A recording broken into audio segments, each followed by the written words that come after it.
Ez da bere helburua masakre bat egitea, baizik eta bere misioa da erreskatatzea.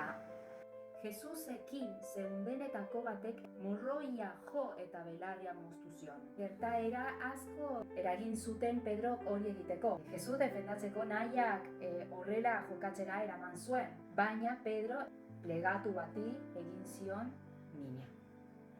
Pedro buruan zuen odola ez zion atzean zegoen ikusten utzi. Eta guk labana bat erabiltzen ez badugu ere, beste labana bat erabiltzen dugu. Mila, adibidez. Eta ez dugu ikusti nor den benetako etsaia atzean. Horregatik, Jesusek erakusten digu nola jokatu horrelako egoeretan. Jesusek labana hori gordetzeko esan zion Pedrori. Hori ez dela defendatzeko eta justizia egiteko modua.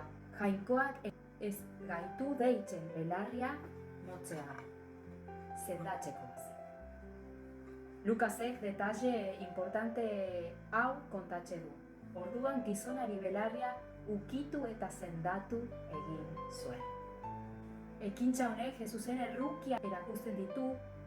Horrek esan nahi du izindu egin behar dudala? Ez. Jesusek ere aurre egin zien pertsona horiek atxilotzera zetozenei. Eta egia esaten die. Baina pertsona horiek gogoeta egiteko eta beren jokabideak berrikuzeko. Ez ondoratzeko, askatzeko baizik.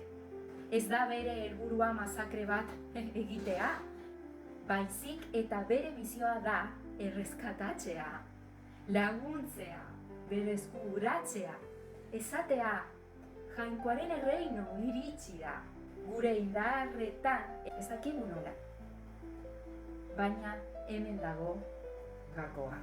Jesusek deitzen digu beraretik gertu egoteko. Berarekin apaitasunez ibiltzera. Erne ibili eta otoiz egin tentaziorik izan ez dezate. Espiritua presago, baina gorputza ahula da. Horregatik behar du bere laguntza. Tratu txarri gabe, inposatu gabe, mugan jarri. Baina beti eraikitzeko asmo, sendatzeko, laguntzeko. Horregatik dugu Jesus eta bere grazia.